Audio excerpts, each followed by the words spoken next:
Hello, welcome to insight point. Auditing and corporate governance എന്ന സബ്ജക്റ്റിൻ്റെ 5th മൊഡ്യൂളിൻ്റെ ക്ലാസ്സാണ് ഈ വീഡിയോയിൽ ചെയ്യുന്നത്. 5th മൊഡ്യൂളാണ് മേജർ കോർപ്പറേറ്റ് ഗവേണൻസ് ഫെയിലിയേഴ്സ്. എന്താണ് corporate failure? Corporate failure means when the company fails to meet the expectations of customers, investors and creditors. കസ്റ്റമേഴ്സിൻ്റെയും ഇൻവെസ്റ്റേഴ്സിൻ്റെയും ക്രെഡിറ്റേഴ്സിൻ്റെയും എക്സ്പെക്റ്റേഷൻസ് മീറ്റ് ചെയ്യുന്നതിൽ ഒരു കമ്പനി ഫെയിലിയർ ആവുന്നതിനെയാണ് കോർപ്പറേറ്റ് ഫെയിലിയർ എന്ന് പറയുന്നത്. ഇനി നമുക്ക് പഠിക്കാനുള്ളത് മേജർ കോർപ്പറേറ്റ് ഗവേണൻസ് ഫെയിലിയർ എന്ന ടോപ്പിക്കാണ്. അക്രോസ് ദി ഗ്ലോബിൽ ഉണ്ടായിട്ടുള്ള മേജർ കോർപ്പറേറ്റ് ഗവേണൻസ് ഫെയിലിയേഴ്സാണ് ഈ ടോപ്പിക്കിൽ പഠിക്കുന്നത്. ഫെയിലിയർ സംഭവിച്ചിട്ടുള്ള കമ്പനീസും എന്തുകൊണ്ടാണ് ഫെയിലിയർ സംഭവിച്ചത് എന്നുമാണ് ഇവിടെ പഠിക്കുന്നത്. ഫസ്റ്റ് കമ്പനിയാണ് BCCI, bank of credit and commerce international. It was an international bank established in 1972 by Aga Hassan Abedi, a Pakistani financier and a renowned name in the financial sector. The bank was incorporated in Luxembourg and had a head office at London and Karachi. Bank of credit and commerce international എന്നാണ് BCCIയുടെ full form. ഇതൊരു international ബാങ്കാണ്. അബ ഹസൻ അബേദി എന്നു പേരുള്ള പാകിസ്ഥാനി ഫിനാൻഷ്യറാണ് 1972 ഈ bank establish ചെയ്തിട്ടുള്ളത്. അഗ ഹസൻ അബേദി ഒരു Pakistani ഫിനാൻഷ്യറും financial സെക്ടറിൽ വളരെ ഫേമസ് ആയിട്ടുള്ള ഒരു വ്യക്തിയുമാണ്. ഇതിൻ്റെ ഹെഡ് ഓഫീസ് ഉള്ളത് ലണ്ടനിലും കറാച്ചിയിലുമാണ്. ഈ ബാങ്ക് ഇൻകോർപ്പറേറ്റ് ചെയ്തിട്ടുള്ളത് ലക്സംബർഗിലാണ്. ഇനി BCCIയുടെ ഫെയിലിയറിൻ്റെ റീസൺ എന്താണെന്ന് നോക്കാം. Lack of vigilance by the regulators, supremacy of the promoter, lack of attention of auditors, laziness of the board. ഇതൊക്കെയാണ് BCCIയുടെ ഫെയിലിയറിൻ്റെ കാരണം. വിജിലൻ്റ് അല്ലാത്ത റെഗുലേറ്റേഴ്സ്, അതുപോലെ തന്നെ പ്രൊമോട്ടേഴ്സിൻ്റെ സുപ്രീമസി, അതുപോലെ ഓഡിറ്റേഴ്സ് വേണ്ടത്ര അറ്റൻഷൻ കൊടുക്കാത്തത്, ബോർഡിൻ്റെ ലേസിനെസ്, ഇതൊക്കെയായിരുന്നു BCCIയുടെ ഫെയിലിയറിൻ്റെ കാരണങ്ങൾ. സെക്കൻഡ് കോർപ്പറേറ്റ് ആണ് Maxwell communication. Maxwell communication limited was a renowned British media company. It was established in 1964 as British Printing Corporation. In 1982, the company has changed its name to British Printing and Communication Corporation. പ്രശസ്തമായ British media കമ്പനിയായിരുന്നു Maxwell communication limited. 1964 ഇത് establish ചെയ്തിരുന്നത്. British printing corporation ആയിട്ടാണ് ഇത് establish ചെയ്തിരുന്നത്. 1982 ഈ കമ്പനിയുടെ പേര് ചേഞ്ച് ചെയ്ത British printing and communication corporation എന്നാക്കി മാറ്റി. എന്തൊക്കെയാണ് മാക്സ്വെൽ കമ്മ്യൂണിക്കേഷൻ്റെ ഫെയിലിയറിൻ്റെ കാരണങ്ങളെന്ന് നോക്കാം. Concentrated and single ownership, inefficient board, unethical usage of professional standard, high rate of borrowing, lack of transparency in the transfer of assets among companies of the Maxwell empire. Issues in audit are the major reasons for the failure of Maxwell empire. Concentrated ആയിട്ടുള്ള single ആയിട്ടുള്ള ownership, inefficient ആയിട്ടുള്ള board, അൺഎത്തിക്കലായിട്ട് professional standard use ചെയ്തത്, high rate of borrowing, അതുപോലെ തന്നെ Maxwell companies തമ്മിൽ asset transfer ചെയ്യുമ്പം അവിടെ ട്രാൻസ്പെറൻസിയുടെ അഭാവം ഉണ്ടായിട്ടുണ്ട്, അതുപോലെ തന്നെ ഓഡിറ്റിലുണ്ടായിട്ടുള്ള ഇഷ്യൂസ്. ഇതൊക്കെയാണ് മാക്സ്വെൽ കമ്മ്യൂണിക്കേഷൻ്റെ ഫെയിലിയറിനുള്ള കാരണങ്ങൾ. തേർഡ് വൺ ആണ് Enron USA. The company was specialised in natural gas, electricity marketing, energy and other physical commodities.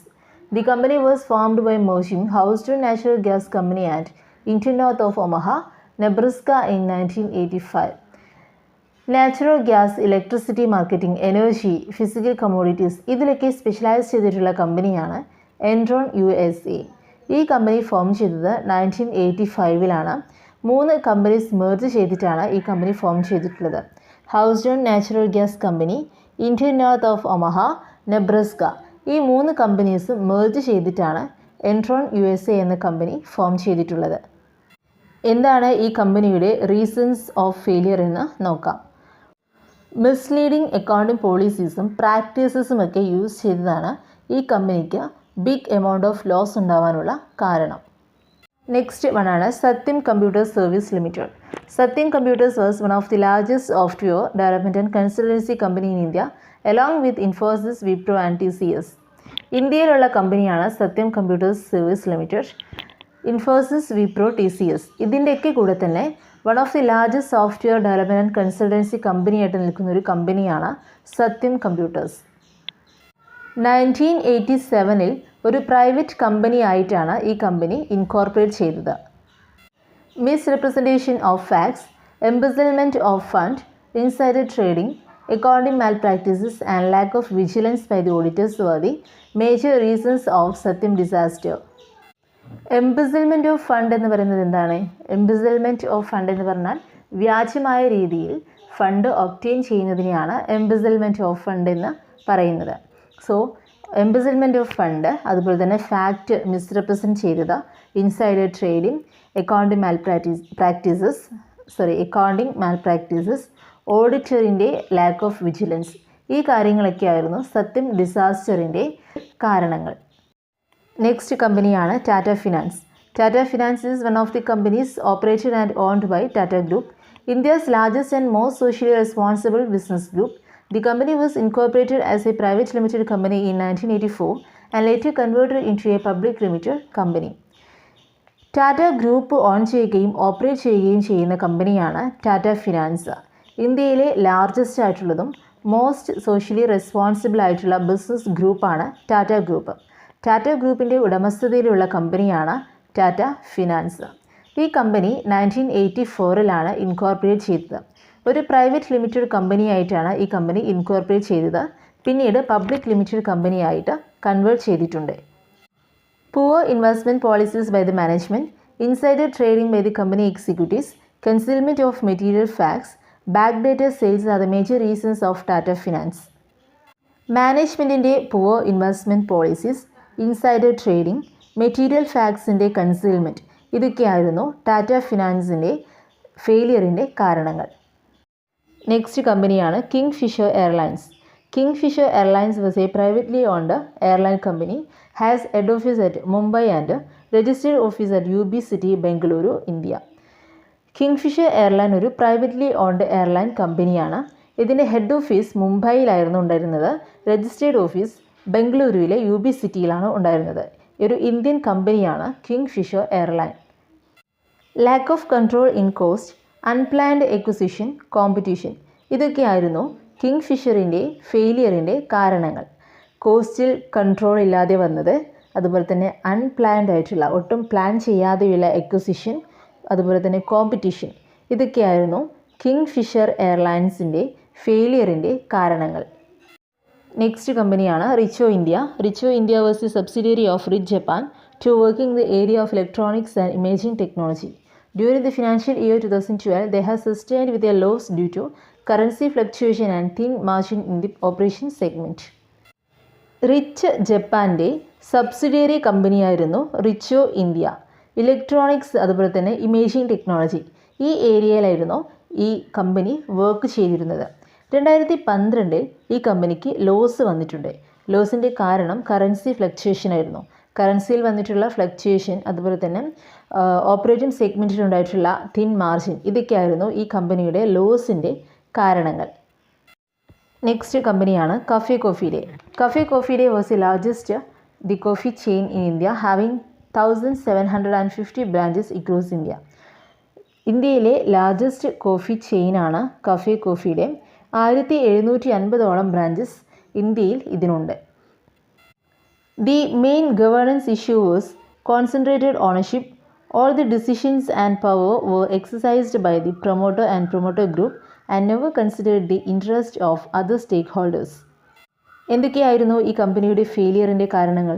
Concentrated ആയിട്ടുള്ള ഓണർഷിപ്പ്, അതുപോലെ തന്നെ പ്രൊമോട്ടർ അല്ലെങ്കിൽ പ്രൊമോട്ടർ ഗ്രൂപ്പായിരുന്നു ഡിസിഷൻസും പവേഴ്സൊക്കെ എക്സസൈസ് ചെയ്തിരുന്നത്. അതുപോലെ തന്നെ സ്റ്റേക്ക് ഹോൾഡേഴ്സിൻ്റെ ഇൻട്രസ്റ്റിനെ ഒട്ടും കൺസിഡർ ചെയ്തിരുന്നില്ല ഈ കമ്പനി. ഇതൊക്കെയായിരുന്നു ഈ കമ്പനിയുടെ പ്രധാനപ്പെട്ട കാരണങ്ങൾ, ഫെയിലിയറിനുള്ള കാരണങ്ങൾ. നെക്സ്റ്റ് കമ്പനിയാണ് Jet Airways. Jet Airways was the largest commercial private airline company owned by Naresh Goyal with a market share of 22.6%. Jet Airways ഒരു എയർലൈൻ കമ്പനിയാണ്. ലാർജസ്റ്റ് കൊമേഴ്ഷ്യൽ പ്രൈവറ്റ് എയർലൈൻ കമ്പനിയാണ് ജെറ്റ് എയർവേസ്. നരേഷ് ഗോയലാണ് ഇത് ഓൺ ചെയ്തിട്ടുള്ളത്. 22.6% മാർക്കറ്റ് ഷെയറാണ് നരേഷ് ഗോയലിനുള്ളത്. നരേഷ് ഗോയലാണ് ഈ കമ്പനിയുടെ ഓണർ. ഇതൊരു പ്രൊമോട്ടർ ഡ്രിവൺ കമ്പനിയായിരുന്നു. ഇവിടെ ഇൻഡിപെൻഡൻറ്റ് ഡയറക്ടേഴ്സിന് വോയിസ് ഉണ്ടായിരുന്നില്ല. അതുതന്നെയായിരുന്നു ഈ കമ്പനിയുടെ ഫെയിലിയറിൻ്റെ കാരണവും. മേജർ കോർപ്പറേറ്റ് ഗവേണൻസ് ഫെയിലിയർ എന്ന ടോപ്പിക്കാണ് നമ്മൾ പഠിച്ചുകൊണ്ടിരിക്കുന്നത്. 3 ഗ്ലോബൽ കമ്പനീസിനെ പറ്റിയും കുറച്ചധികം ഇന്ത്യൻ കമ്പനീസിനെ പറ്റിയുമാണ് ഈ ടോപ്പിക്കിൽ നമ്മൾ പഠിച്ചത്. BCCI, മാക്സ്വെൽ കമ്മ്യൂണിക്കേഷൻ, എൻട്രോൺ USA എന്നീ ഗ്ലോബൽ കമ്പനീസിനെ പറ്റിയും സത്യം computer service limited, Tata finance, kingfisher airlines, jet Airways, Richo India, cafe coffee day എന്നീ ഇന്ത്യൻ കമ്പനീസിനെ കുറിച്ചുമാണ് നമ്മൾ ഈ ടോപ്പിക്കിൽ പഠിച്ചത്. ഈ കമ്പനീസിൻ്റെയൊക്കെ ഫെയിലിയറിൻ്റെ കാരണവും ഈ കമ്പനീസൊക്കെ എന്താണ് എന്നുമാണ് നമ്മൾ ഈ ടോപ്പിക്കിൽ പഠിച്ചിട്ടുള്ളത്. Next topic, common governance problems noticed in various corporate failures. പല കോർപ്പറേറ്റ് ഫെയിലിയേഴ്സിനും കാരണമായിട്ടുള്ള കോമൺ ആയിട്ടുള്ള ഗവേണൻസ് പ്രോബ്ലം അല്ലെങ്കിൽ കോമൺ ആയിട്ടുള്ള മിസ്റ്റേക്ക് എന്തൊക്കെയാണ് എന്നാണ് ഈ ടോപ്പിക്കിൽ നമ്മൾ പഠിക്കുന്നത്. ഫസ്റ്റ് പോയിൻ്റാണ് regulators mistake. Proper regulations and it's implementation are highly required for the better corporate culture and practice. പ്രോപ്പറായിട്ടുള്ള റെഗുലേഷനും ഇംപ്ലിമെൻറ്റേഷനും ഒക്കെ കോർപ്പറേറ്റ് കൾച്ചറും പ്രാക്ടീസസും ബെറ്റർ ആവുന്നതിന് അനിവാര്യമായിട്ടുള്ള കാര്യമാണ്. സോ റെഗുലേറ്റേഴ്സിൻ്റെ മിസ്റ്റേക്ക് കോർപ്പറേറ്റ് ഫെയിലിയറിൻ്റെ ഒരു പ്രോബ്ലമാണ്. സെക്കൻഡ് പോയിൻ്റാണ് supremacy of the CEO. The CEO may favour and implement his own wishes by using public money. Public money use ചെയ്തുകൊണ്ട് സ്വന്തം ആഗ്രഹങ്ങളായിരിക്കും CEO ഇംപ്ലിമെൻറ്റ് ചെയ്യുന്നത്. സോ CEOയുടെ സുപ്രീമസി ഒരു പ്രോബ്ലമാണ് കോർപ്പറേറ്റ് ഫെയിലിയറിൻ്റെ. Next point, lack of vigilance by auditors. Auditors are the watchdog of the organization's books of accounts. Audit ഒരു watch dog ആവണം. ഓർഗനൈസേഷൻ്റെ ബുക്സും അക്കൗണ്ട്സും റെക്കോർഡ്സൊക്കെ ഓഡിറ്റ് വളരെ കെയർഫുള്ളി ചെക്ക് ചെയ്യണം, വെരിഫൈ ചെയ്യണം. ഇനി ഓഡിറ്ററിനെ കമ്പനി ഫൂളാക്കുകയോ അല്ലെങ്കിൽ ഓഡിറ്ററുമായി കമ്പനിക്കൊരു ക്ലോസ് ടൈപ്പ് ഉണ്ടാവുകയോ ചെയ്തിട്ടുണ്ടെങ്കിൽ ഇവിടെ ലാക്ക് ഓഫ് വിജിലൻസ് ആണ് സംഭവിക്കുന്നത്. ഓഡിറ്ററിൻ്റെ വിജിലൻസിന് അവിടെ അഭാവം സംഭവിക്കുന്നുണ്ട്. സോ ഇത് കോർപ്പറേറ്റ് ഫെയിലിയറിൻ്റെ ഒരു പ്രോബ്ലമാണ്. നെക്സ്റ്റ് പോയിൻ്റാണ് individual or concentrated ownership. Concentrated ownership results decision making powers best in the hands of few share holders. Concentrated ownership ആണെങ്കിൽ ഡിസിഷൻ മേക്കിംഗ് പവേഴ്സ് കുറച്ച് ഷെയർ ഹോൾഡേഴ്സിന് മാത്രമേ ഉണ്ടായിരിക്കുള്ളൂ. അതായത് കുറച്ച് ഷെയർ ഹോൾഡേഴ്സിന് മാത്രമാണ് ഡിസിഷൻസ് എടുക്കാനുള്ള റൈറ്റ് ഉണ്ടാവുകയുള്ളൂ. സോ ഇത് കോർപ്പറേറ്റ് ഫെയിലിയറിൻ്റെ ഒരു റീസൺ ആണ്. നെക്സ്റ്റ് പോയിൻ്റാണ് misleading accounting policies. Accounting policies mislead ചെയ്യുന്നത് കോർപ്പറേറ്റ് ഫെയിലിയറിൻ്റെ ഒരു ഇമ്പോർട്ടൻറ്റ് പ്രോബ്ലമാണ്. നെക്സ്റ്റ് വണ്ണാണ് ഇൻസൈഡർ ട്രേഡിംഗ്. ഇൻസൈഡർ ട്രേഡിംഗ് എന്താണ് എന്നുള്ളത് നമ്മൾ ഓൾറെഡി പഠിച്ചിട്ടുള്ള കാര്യമാണ്. Insider trading one of the important reason ആണ് കോർപ്പറേറ്റ്സിൻ്റെ ഫെയിലിയറിൻ്റെ. നെക്സ്റ്റ് വണ്ണാണ് പുവർ ഇൻവെസ്റ്റ്മെൻറ്റ് പോളിസീസ്. പുവറായിട്ടുള്ള ഇൻവെസ്റ്റ്മെൻറ്റ് ഡിസിഷൻസ് എല്ലായ്പ്പോഴും കോർപ്പറേറ്റിന് ഫെയിലിയർ മാത്രമാണ് റിസൾട്ട് ചെയ്യുന്നത്. ഇൻവെസ്റ്റ്മെൻറ്റ് ഡിസിഷനാണ് ഒരു ഓർഗനൈസേഷൻ്റെ സക്സസ്. സോ ഗുഡായിട്ടുള്ള വളരെ ഹെൽത്തി ആയിട്ടുള്ള ഇൻവെസ്റ്റ്മെൻറ്റ് ഡിസിഷൻ എടുത്തെങ്കിൽ മാത്രമാണ് ഒരു ഓർഗനൈസേഷന് സക്സസ് ഉണ്ടാവുകയുള്ളൂ. പുവറായിട്ടുള്ള ഇൻവെസ്റ്റ്മെൻറ്റ് ഡിസിഷനാണ് എടുക്കുന്നതെങ്കിൽ അതിൻ്റെ ഫലം എപ്പോഴും ഫെയിലിയർ ആയിരിക്കും. ഇതൊക്കെയാണ് common governance problems noticed in various corporate failures. Next ടോപ്പിക്കാണ് corporate governance code in India. Corporate ഗവേണൻസിന് വേണ്ടി ഇന്ത്യ കോൺസ്റ്റിറ്റ്യൂട്ട് ചെയ്തിട്ടുള്ള വേരിയസ് കമ്മിറ്റീസിനെ പറ്റിയാണ് ഈ ടോപ്പിക്കിൽ നമ്മൾ പഠിക്കുന്നത്. ഫസ്റ്റ് വണ്ണാണ് CII code 1998. The Confederation of Indian Industries has appointed a special task force for submitting a report on corporate governance in India. The task force has submitted a report titled Desirable Corporate Governance, a Code.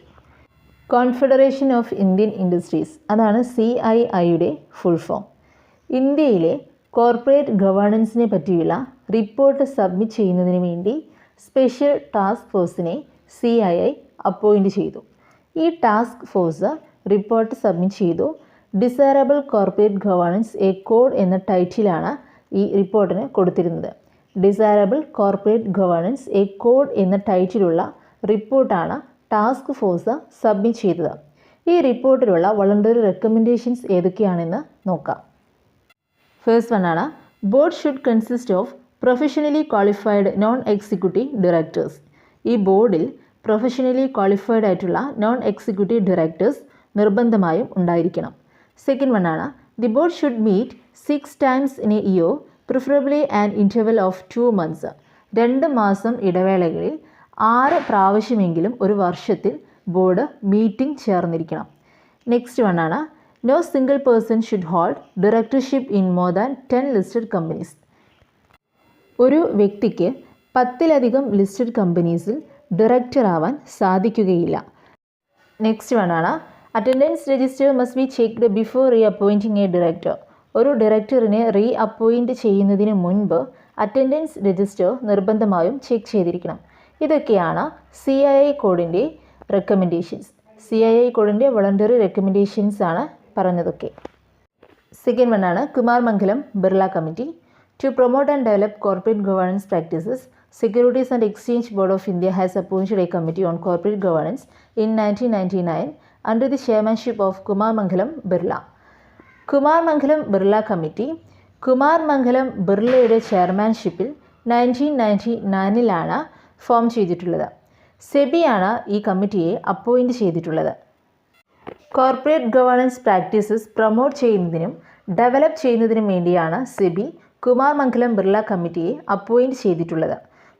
ഈ കമ്മിറ്റിയുടെ recommendations 2 ടൈപ്പായിട്ടാണ് divide ചെയ്തിട്ടുള്ളത്. ഒന്ന് mandatory recommendations, 2 non mandatory recommendations. Mandatory recommendations നോക്കാം. First one ആണ് board should consist of an optimum combination of executive and non executive directors. ബോർഡിൽ optimum കോമ്പിനേഷനിലായിരിക്കണം executive and non executive directors ഉണ്ടാവേണ്ടത്. Next point ആണ് an audit committee should be administrated with 3 independent directors, out which one should have a knowledge in finance and accounting field. Audit committee administrate ചെയ്യേണ്ടത് 3 independent directors ആണ്. ഇതിൽ ഒരാൾക്ക് ഫിനാൻസിലും accounting ഫീൽഡിലും knowledge ഉണ്ടായിരിക്കണം. Next point ആണ് a remuneration committee should setup.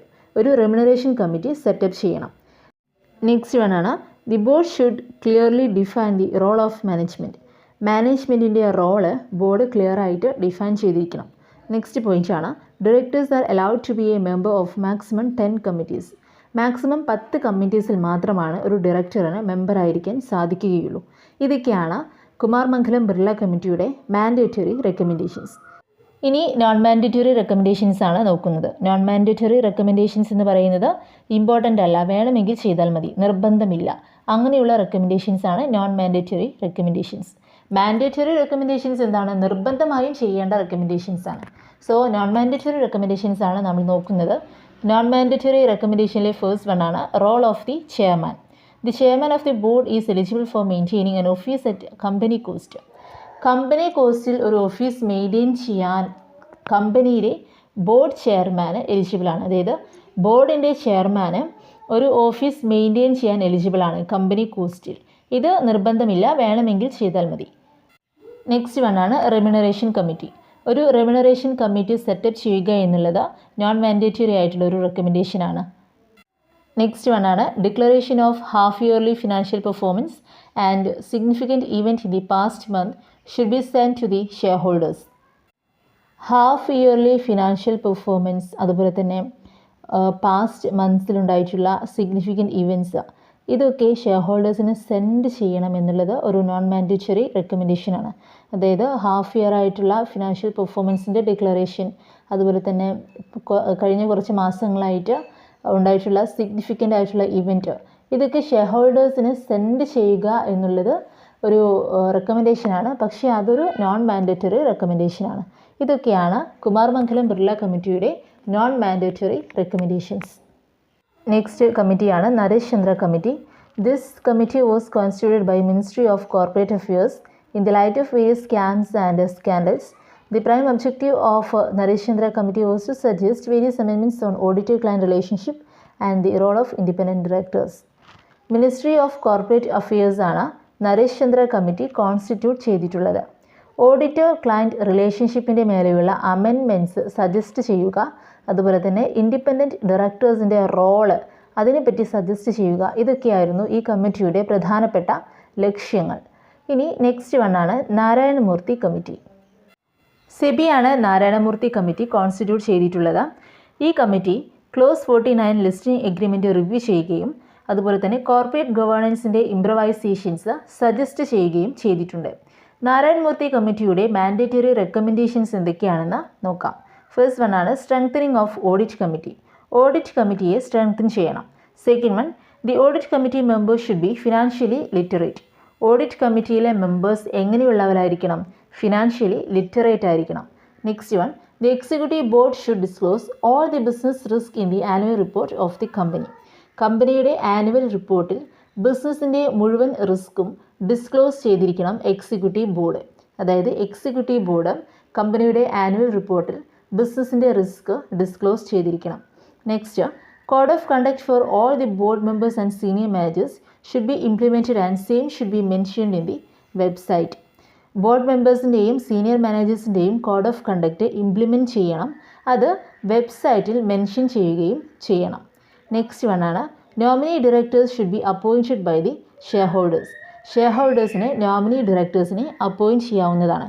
Next one, whistle blower policy should be implemented in the organisation. ഓർഗനൈസേഷനിൽ whistle blower policy implement ചെയ്യണം. ഇതൊക്കെയാണ് നാരായണമൂർത്തി കമ്മിറ്റിയുടെ മാൻഡേറ്ററി റെക്കമെൻഡേഷൻസ്. ഇനി നോൺ മാൻഡേറ്ററി റെക്കമെൻഡേഷൻസ് നോക്കാം. പ്രോപ്പർ ട്രെയിനിങ് കൊടുത്തിരിക്കണം ബോർഡ് മെമ്പേഴ്സിന്. ഇതാണ് ഒന്നാമത്തെ non mandatory recommendation. Second one ആണ്, ബോർഡ് മെമ്പേഴ്സിൻ്റെ പെർഫോമൻസ് ഇവാലുവേറ്റ് ചെയ്തിരിക്കണം. ഇത് രണ്ടുമാണ് നാരായണമൂർത്തി കമ്മിറ്റിയുടെ നോൺ മാൻഡേറ്ററി റെക്കമെൻഡേഷൻസ്. നെക്സ്റ്റ് കമ്മിറ്റിയാണ് ജെ ഇറാനി കമ്മിറ്റി. 2005 ഈ കമ്മിറ്റി കോൺസ്റ്റിറ്റ്യൂട്ട് ചെയ്തിട്ടുള്ളത്. സെൻട്രൽ ഗവൺമെൻറ് ആണ് ഈ കമ്മിറ്റി കോൺസ്റ്റിറ്റ്യൂട്ട് ചെയ്തത്. ഈ കമ്പനി കോർപ്പറേറ്റ് ഫംഗ്ഷനിങ് എഫിഷ്യൻ്റ് ആക്കാനുള്ള പ്രൊവിഷൻസ് ഒക്കെ സജസ്റ്റ് ചെയ്തിട്ടുണ്ട്. എന്തൊക്കെയാണ് ഈ കമ്മിറ്റിയുടെ റെക്കമെൻഡേഷൻസ് എന്ന് നോക്കാം. First one, 1/3 of the directors should B independent director. 1/3 directors independent director ആവണം. അതായത് ഡയറക്ടേഴ്സിൻ്റെ 1/3 ഇൻഡിപെൻഡൻറ്റ് ഡയറക്ടർ ആവണം. 3 ഡയറക്ടേഴ്സിൽ ഒരാൾ ഇൻഡിപെൻഡൻറ്റ് ഡയറക്ടർ ആവണം. നെക്സ്റ്റ് വൺ ആണ്, maximum directorship for a director should be limited to 50. ഒരു ഡയറക്ടറിന് മാക്സിമം 15 കമ്പനികളിൽ ഡയറക്ടർ ആവാൻ സാധിക്കുകയുള്ളൂ. നെക്സ്റ്റ് വൺ ആണ്, a clear remuneration policy of directors should be implemented and it has to be clearly explain to shareholders and investors. ഡയറക്ടേഴ്സിൻ്റെ remuneration policy clear ആയിട്ട് implement ചെയ്യണം. അത് ഷെയർ ഹോൾഡേഴ്സിൻ്റെ അടുത്തും ഇൻവെസ്റ്റേഴ്സിൻ്റെ അടുത്തും ക്ലിയർ ആയി എക്സ്പ്ലെയിൻ ചെയ്തിരിക്കണം. നെക്സ്റ്റ് വൺ ആണ്, to protect the interest of investors and encourage shareholders democracy. ഇൻവെസ്റ്റേഴ്സിൻ്റെ ഇൻട്രസ്റ്റ് പ്രൊട്ടക്റ്റ് ചെയ്യുകയും ഷെയർ ഹോൾഡേഴ്സിൻ്റെ ഡെമോക്രസി എൻകറേജ് ചെയ്യുകയും ചെയ്യണം. Next, proper framework for self regulation. Self റെഗുലേഷന് വേണ്ടിയുള്ള പ്രോപ്പർ ഫ്രെയിംവർക്ക് ഉണ്ടായിരിക്കണം. Next one, constitution of stakeholders relationship committee. Stakeholders relationship committee constitute ചെയ്യണം. ഇത്രയൊക്കെയാണ് ജെ ഇറാനി കമ്മിറ്റിയുടെ റെക്കമെൻഡേഷൻസ്. നെക്സ്റ്റ് കമ്മിറ്റിയാണ് Uday Kotak committee. Uday Kotak committee 2017 establish ചെയ്തിട്ടുള്ളത്. സെബിയാണ് ഈ കമ്മിറ്റി കോൺസ്റ്റിറ്റ്യൂട്ട് ചെയ്തിട്ടുള്ളത്. 21 മെമ്പേഴ്സാണ് ഈ കമ്മിറ്റിയിൽ ഉണ്ടായിരുന്നത്. വിത്തിൻ 4 months ഈ കമ്പനി റിപ്പോർട്ട് സബ്മിറ്റ് ചെയ്തിട്ടുണ്ട്. എന്തൊക്കെയാണ് ഈ കമ്മിറ്റിയുടെ റെക്കമെൻഡേഷൻസ് എന്ന് നോക്കാം. ഫസ്റ്റ് വൺ ആണ്, minimum size of the board should be increased from 5 to 6 and 1 woman should be in the board as independent director. 5 അല്ലെങ്കിൽ 6 ആയിരിക്കണം ബോർഡിൻ്റെ മിനിമം സൈസ്. അതായത് ബോർഡിൽ 5 അല്ലെങ്കിൽ 6 മെമ്പേഴ്സാണ് ഉണ്ടാവേണ്ടത്. അതിൽ തന്നെ ഒരു വുമൺ ഉണ്ടായിരിക്കണം. ആ വുമൺ ഇൻഡിപെൻഡൻറ്റ് ഡയറക്ടർ ആയിരിക്കണം. നെക്സ്റ്റ് വൺ ആണ്, all listed firms should hold 5 board meetings in a year. എല്ലാ ലിസ്റ്റഡ് ഫേമും ഒരു വർഷത്തിൽ 5 ബോർഡ് മീറ്റിംഗ് കണ്ടക്ട് ചെയ്തിരിക്കണം. Next one, all listed companies should have at least half of the board members as independent directors. എല്ലാ listed കമ്പനീസിൻ്റെയും at least half of the board directors എങ്കിലും independent directors ആയിരിക്കണം. Next point, all listed firms must prepare a cash flow statement in every 6 months. എല്ലാ listed ഫേംസും എല്ലാ 6 മാസത്തിലും cash flow statement prepare ചെയ്തിരിക്കണം. Next one, all the listed firms must disclose consolidated earnings at every quarter. എല്ലാ listed ഫേംസും consolidated earnings disclose ചെയ്തിരിക്കണം 4 മാസം കൂടുമ്പോൾ. ഇതൊക്കെയാണ് ഉദയ് കൊടക് കമ്മിറ്റിയുടെ recommendations. Corporate governance code in India എന്ന ടോപ്പിക്കാണ് നമ്മൾ പഠിച്ചുകൊണ്ടിരിക്കുന്നത്. ഈ ടോപ്പിക്കിൽ നമ്മൾ പഠിച്ചത് ഇന്ത്യയിൽ കോൺസ്റ്റിറ്റ്യൂട്ട് ചെയ്തിട്ടുള്ള കമ്മിറ്റീസ്, കോർപ്പറേറ്റ് ഗവേണൻസിന് വേണ്ടി ഇന്ത്യയിൽ കോൺസ്റ്റിറ്റ്യൂട്ട് ചെയ്തിട്ടുള്ള കമ്മിറ്റീസും അവയുടെ റെക്കമെൻഡേഷൻസുമാണ്. ഈ വീഡിയോ നിങ്ങളെ ഹെൽപ്പ് ചെയ്തു എങ്കിൽ ചാനൽ സബ്സ്ക്രൈബ് ചെയ്യുക, വീഡിയോ ലൈക്ക് ചെയ്യുക, ഷെയർ ചെയ്യുക, കമൻറ്റ് ചെയ്യുക. താങ്ക്